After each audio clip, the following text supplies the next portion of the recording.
Welcome to another episode of Foresight TV. And of course, somebody comes to my door just as we are firing up. And when somebody comes to the door, my dog pretends to be ferocious. And so you may hear a little bit of barking there in the background.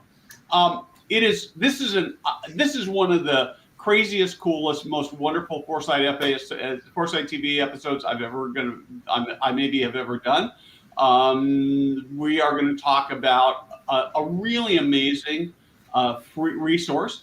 Free, no strings attached, by the way. Usually when somebody says, oh, I've got a free thing, there's a pitch that comes with it. That's not the case. So we're going to get started in that conversation. I am with Rob, let me get the right, Liebreich. So I wrote it down. I still can't get it right. Liebreich? Yeah, Liebreich. And his mom, Wendy, to talk about this. So this is going to be a wonderful, wonderful conversation. But first, this.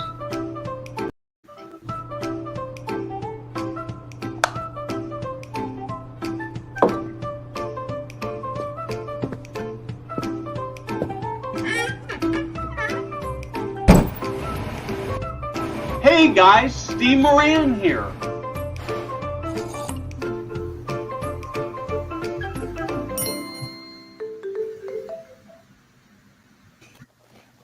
Okay, I am so excited to talk about this. So, Rob, let's start by talking about who you are and then let's go into the free resource. Sounds great, Steve. So I'm Rob Liebreich. I am a son, a husband, a father. I also serve as a CEO and president of Goodwin House, which is an organization that serves 2,000 older adults in Northern Virginia. We're a faith-based not-for-profit, and really excited to be here with you today, along with my mom. And Wendy, tell us who you are, besides Rob's mom. I am Wendy Liebreich, and married to Howard Liebreich and have 3 wonderful children, one being Rob. Terrific. And so, Rob, let's actually talk a little bit more about senior living and leadership and your philosophy and your organization, sort of your big goal for aging and seniors. I'd actually like to spend a couple minutes on that before we actually get into the tool. Sure, of course. For me, and I think, Steve, you're a great advocate for this as well. You're seeing a couple of key demographic shifts occurring at the same time in our field. One is that the older adults are doubling. 75-year-olds are going to double between now and 2040. So a lot more older adults, which is exciting. At the same time, we have the lowest birth rates in our country. So we have a real deficit of hands to come around and support that growth of older adults. And so for us as an organization, our mission is to support, honor, and uplift the lives of older adults and the people who care for them. And one of the best things I think we can do as a field, and certainly for our organization, is do whatever we can to prevent the need for care as it relates to older adults, so that as you get older, you can enjoy being older, but you don't necessarily have to worry about the care component. And that's really what we're going to be talking about today as we get into the discussion around stronger memory. So philosophically, that's in line with where I'm at, and organizationally, it's in line with where I'm at. Cool. So one of the things that's really interesting to me about this resource, and I'm sort of being deliberately obtuse about not talking about what it is that typically people look at having some sort of an ROI with a tool that they do or something that's out there. And so there tends to be a hook. And and in some sense it makes sense, right? Because organizations need to be able to continue to pay the bills to do the work they do, whether they're a not-for-profit or a for-profit. But there are times when you can do things that are free. Frankly, it really aligns with what we're doing at Senior Living Foresight. We know that there are some other publications that have gone to a paywall model. And we do have sponsorships because we have to pay the bills. We've got a team that we need to pay, but we're really committed to being able to provide, good, great content for free. And that's not to take away from what other people are doing, because different people use different models, but it's just sort of our philosophy. So with that, let's talk about this free resource, what the problem is that it solves, and how it makes the world a better place. Sounds great. And Steve, I just want to say thank you for doing that, providing free access to information. Again, it's critical for all of us. And when we think about that older adult population growth, about a third of older adults today are already living in poverty, can't handle an emergency, expense. So, we as a faith-based not-for-profit organization at Goodwin House wanted to be able to provide some tools. And I could think of no better tool to help people than the gift that has been given to our family, and which started really 10 years ago in 2011 with the acknowledgement that my mom, who's with us today, was struggling, was having some memory challenges. We had done some testing about cognitive impairment, seemed to be at the forefront of what was going on. And of the folks that have mild cognitive impairment, within about 5 years, we know that about 38% of folks end up developing full-blown dementia. And dementia is one of those large, unsolvable challenges that we have as a society. It's impacting more and more people, and certainly as people age, it's impacting more and more families. So for my mom, it was forgetting what she was saying, repeating herself, and at one point in time, which I'm sure she'll talk about, getting lost in a familiar place.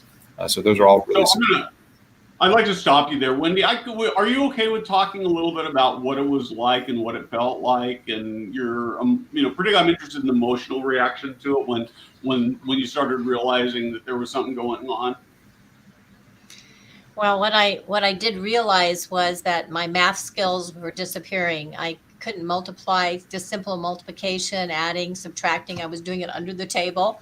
I was, as Rob said, I would be out driving, and I'm a bridge player, and I'd be coming home from someplace I'd been to many times, and all of a sudden I'd not be in the right street. And I wasn't really saying too much about this. I was trying to keep it a secret. But then my husband was dealing with me repeating myself at least 5 times on every question I asked him.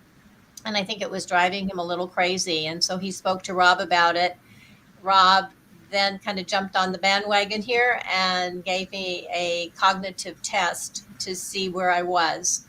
And it definitely proved that I had the onset of beginning cognitive dementia. And it was very frightening. Because I have 3 wonderful children and 7 grandchildren, and I want to be able to communicate with them. And I would do anything, was my thought, that he could possibly come up with. Cool. So what did you do about it, Rob? Well, candidly, Steve, I was 9 years into service to older adults, and I had no answers. I couldn't. There's no cure for what my mom was going through. We had rolled out all the things that typically you would want to roll out. Was it sleep deprivation? Was it lack of B12? Was it urinary tract infections? Like all these questions that you want to get clear of. And if all those things come back no, then you know that you're dealing with this true cognitive decline. And it just happened that in 2012, so the testing happened for my mom in 2011. In 2012, I went to the Leading Age conference, which was in Denver, and there was a report out from a group from Japan, which was tied to the Kumon Learning organization. They had created a program called Saido Learning, and Saido is around learning therapy. They've been working on this information for about 15 years and programmed for 15 years in Japan with people in nursing homes. And they were finding that with people at sort of the nth stage of dementia, if you could introduce basic reading out loud, character or handwriting, and numeracy or simple math, and you can introduce that consistently, sort of 20 to 30 minutes a day, that you could actually see a decline in the sort of leveling out of the decline of cognitive abilities. So whereas most people would continue to decline downward, they were seeing things level out or even improve with people as they were doing this program. And so really exciting. They had translated that into a nursing home in Ohio called Eliza Jennings. And I happened to be in the audience and heard about the great work. For every person that had gone through this program, they saw that leveling out or improvement. And so I took that information back with great enthusiasm and said, can we bring this upstream a little bit, right? So my mom is certainly not in a nursing home. She's not at the end stage with dementia.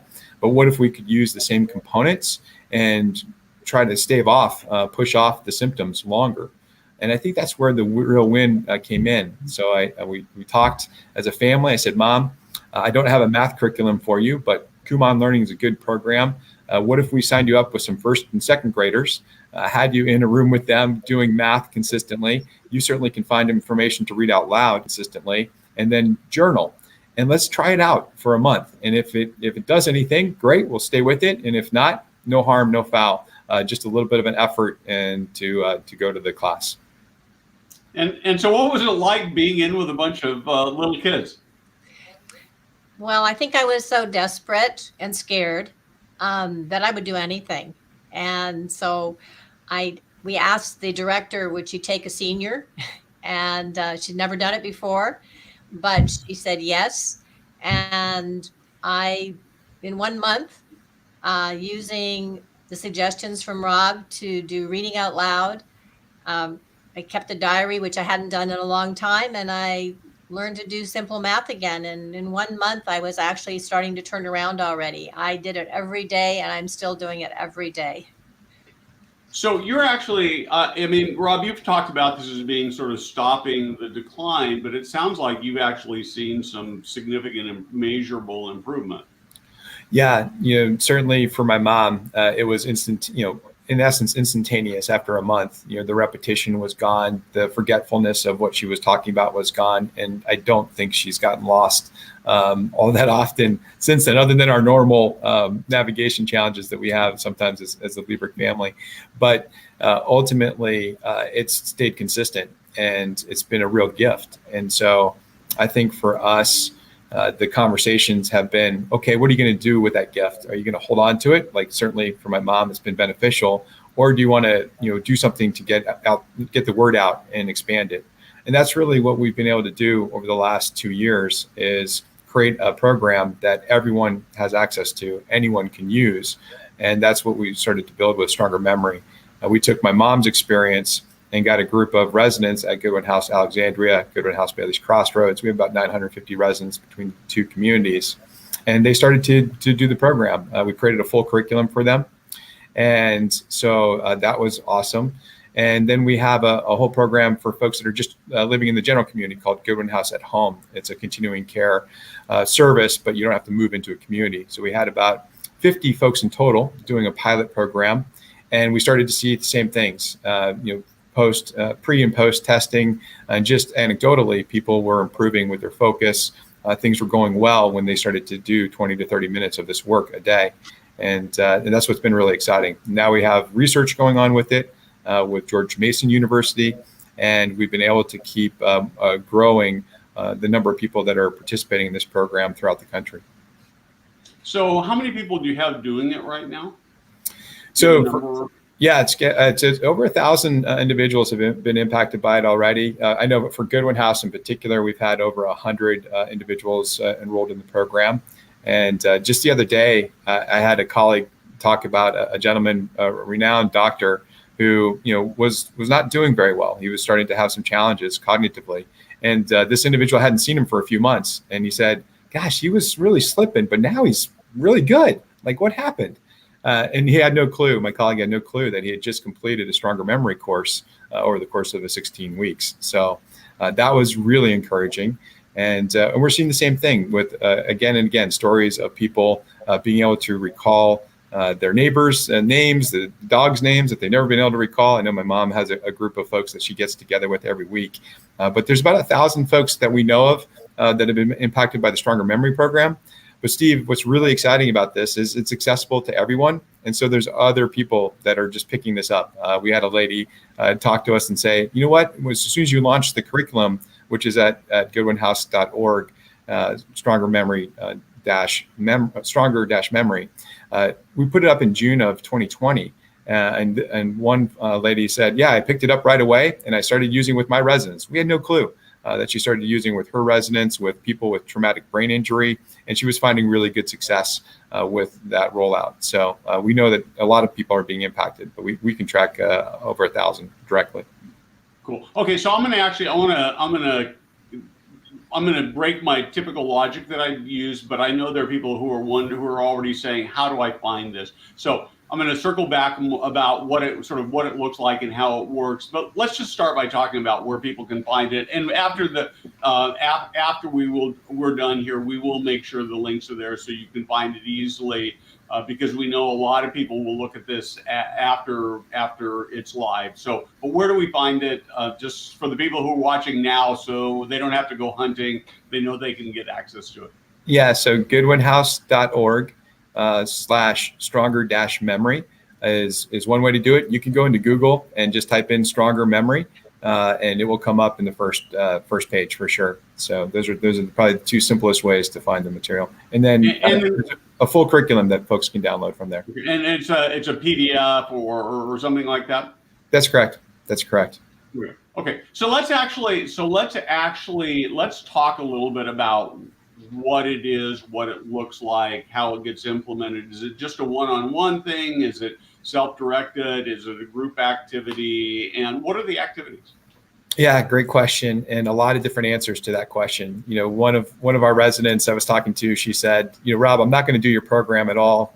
It sounds great, but I have no cognitive issues. But I do read the Bible every day, and so I've started to read it out loud. And I have to tell you, my focus is so much better.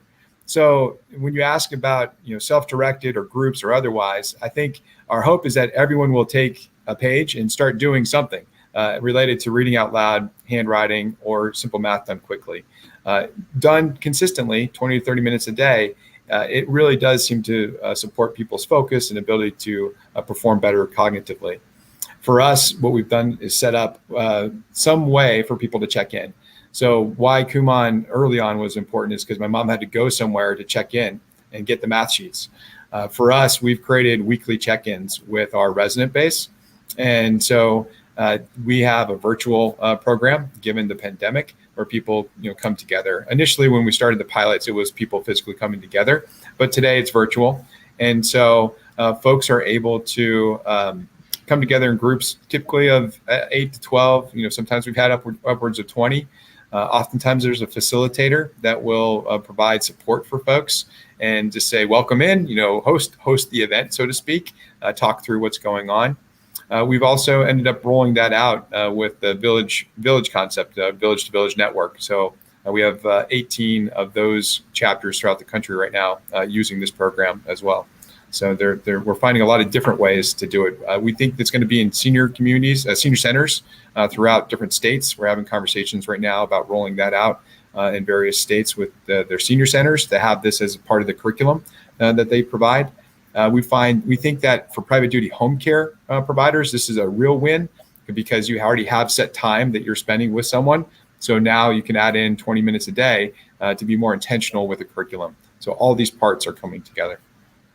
Well, what's interesting to me about it is that it would seem like, I do know that sometimes when families go to visit residents and communities, probably less so in independent living, but some even there, that sometimes people struggle with things to talk about. And I could see this as being a really interesting, really cool, interactive kind of thing that people could have, so there's some purpose there.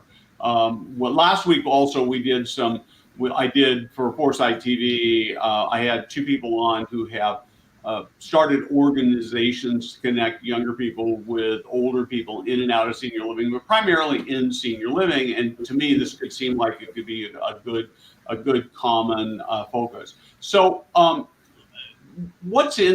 talk to me about what's actually in the content itself. Yeah, so the content itself has about 250 pages of a curriculum. A lot of that is simple math sheets, so that people don't necessarily have to go to a place where first and second graders are. They can be with their own constituents. Mm-hmm. And so a lot of math sheets, what we call stages, and they grow from more, easier to do to more complicated.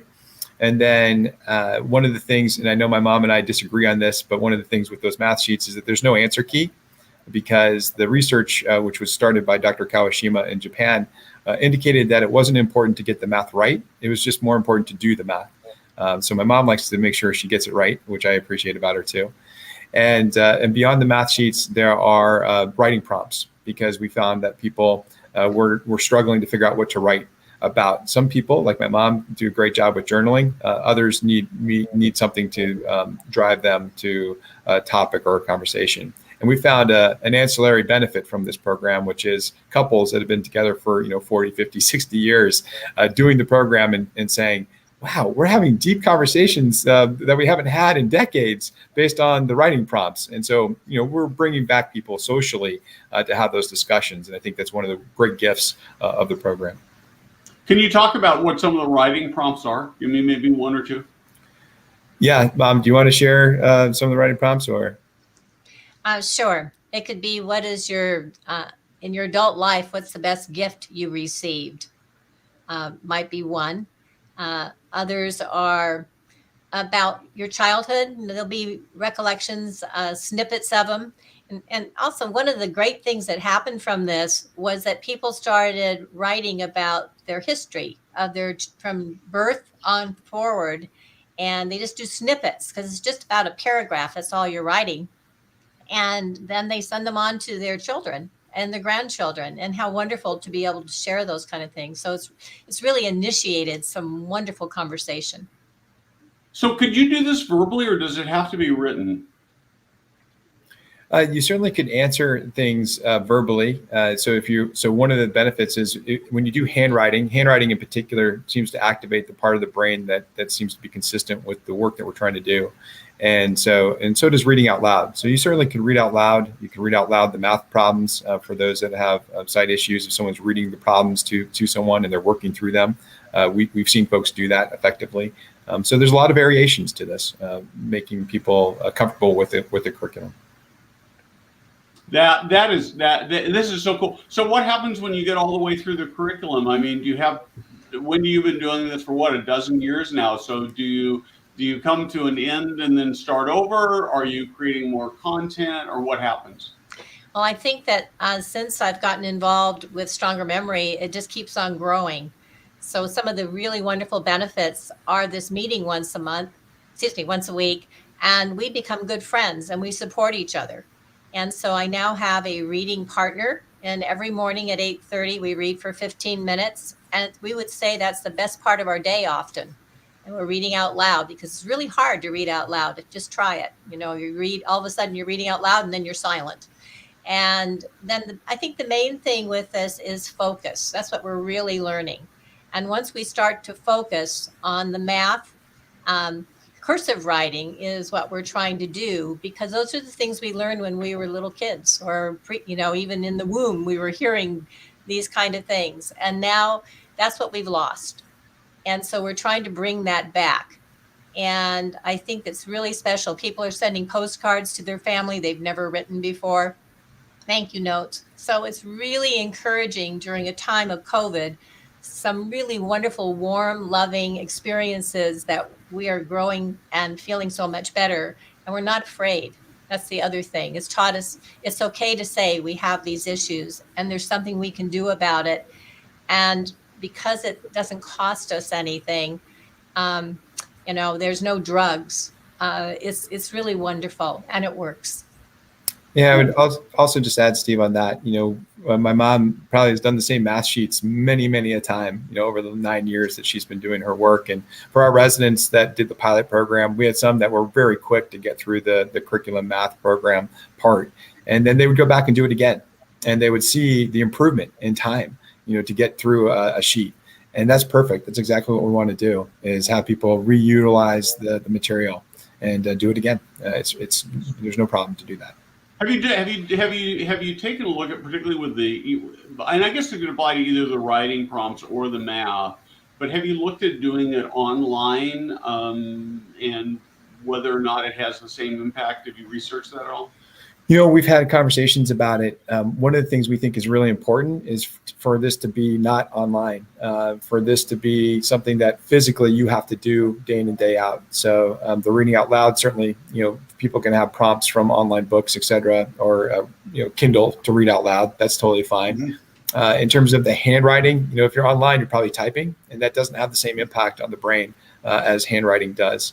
And then in terms of the simple math program, folks could probably go through it, but we feel like, and based on what we saw from early on from Saito and Dr. Kawashima, that doing the early work in a book was more beneficial for folks. So we've stayed with that philosophy at this time. Cool. And so this group, the groups that you're doing, the sort of accountability groups, are those available to just random people who are coming on the site as well? It's a great question. Initially, we started with our Goodwin House residents and our Goodwin House at home members. So if you're in the Northern Virginia area, certainly could benefit there. We started to welcome in a group from Oregon, and then now we've got an international group, some folks from different countries participating. And we've been working directly with a wonderful organization called Brain Exercise Initiative. This is a group of over 1,000 volunteers of college students, started out of UCLA. And they are now providing people to have check-ins on a daily basis. And we're just rolling that out actually later this month. So folks, no matter where you're at, can come in on a daily basis, have a check-in with a group and have some accountability to doing the program and be able to connect with a Brain Exercise Initiative member, which is exciting. So how long have you been doing this at Goodwin House? We started our program in January of 2020 and then rolled out the curriculum free for everyone in June of 2020. So we've been consistent with it, with some groups doing it at Goodwin House since January of 2020.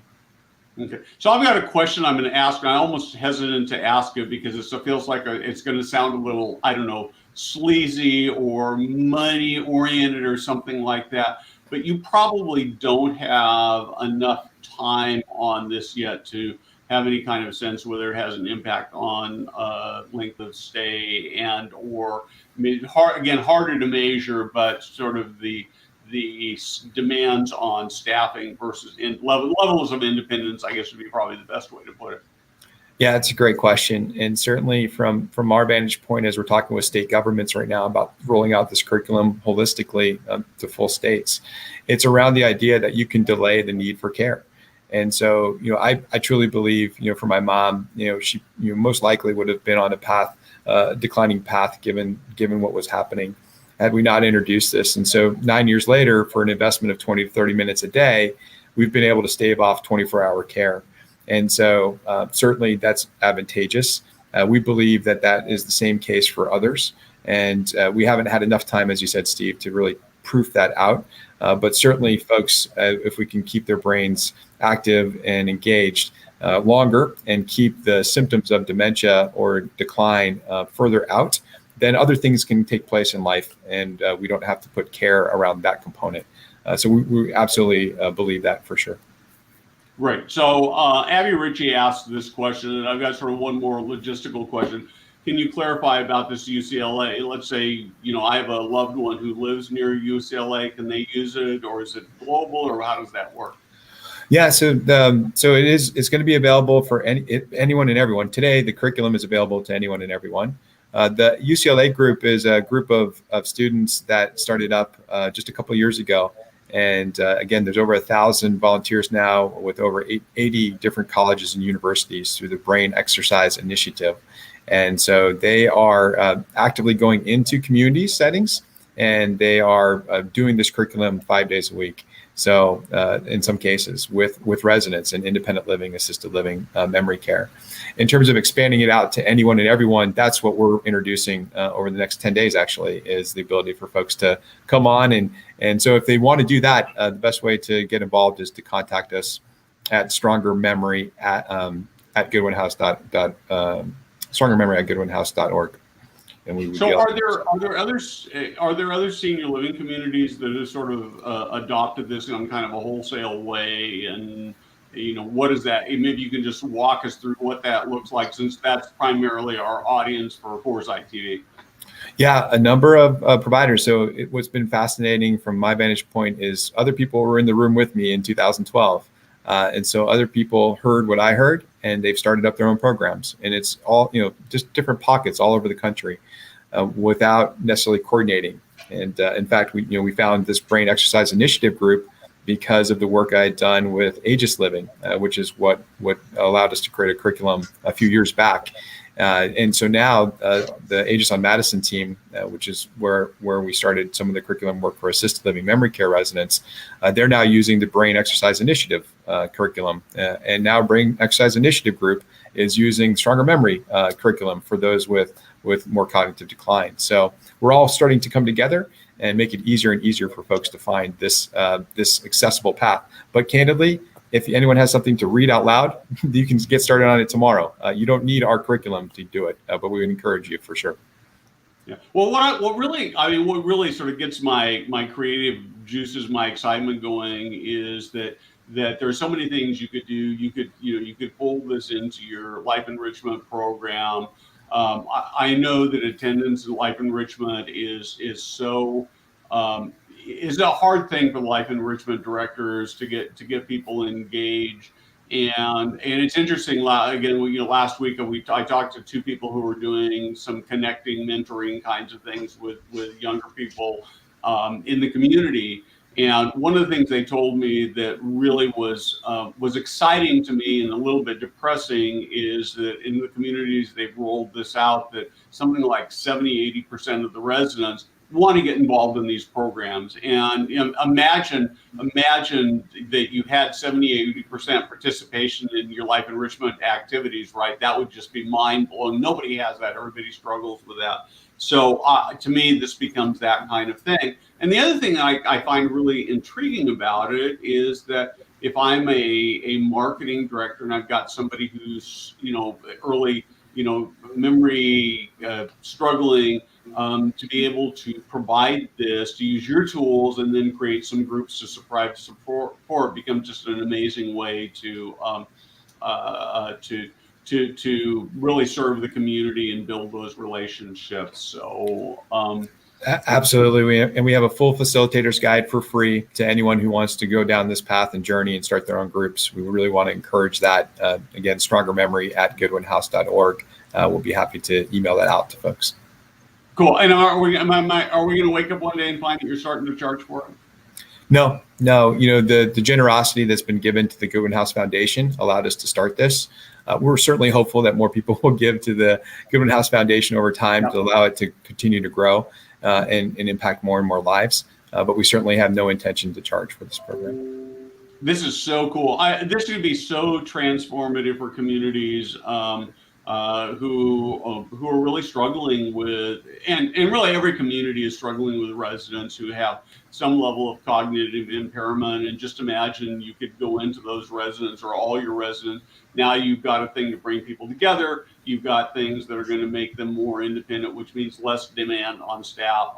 This is just like crazy, cool, wonderful, wonderful stuff. So we are about out of time here. I would want to remind you that we have a text-based community that we would love to have you be a part of. We're not really using it to sell anything. We send out every few weeks a little happy message or a resource that the only place you can get it is here. If you want to participate in that, you text just the two letters TV to 916-659-5287. There's one thing you need to know about this. When you text to that, you're going to get an immediate response back asking you to fill out a little bit more information about you, so we actually know who you are and have more than just a phone number. One of the things they're going to ask you for is your date of birth, including year.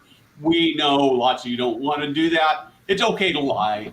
Just make us think you're 1,000 years old. I don't know whether you can do that. You're old, but 200 years old, or that you're 20 years old. It's really cool. Maybe you ought to make it so you're 18 years old. You want to feel young again. Was that an ageist thing to say? Maybe it was. No, anyway, but we would love to have you participate in that. It just gives us another way to help you as a leader in the industry grow and get better. Rob, Wendy, thank you very much. This is so cool. This is something everybody should do. So, thanks so much. Thanks a lot. Any last words? Wendy first. Wendy first. Ladies first. Sorry.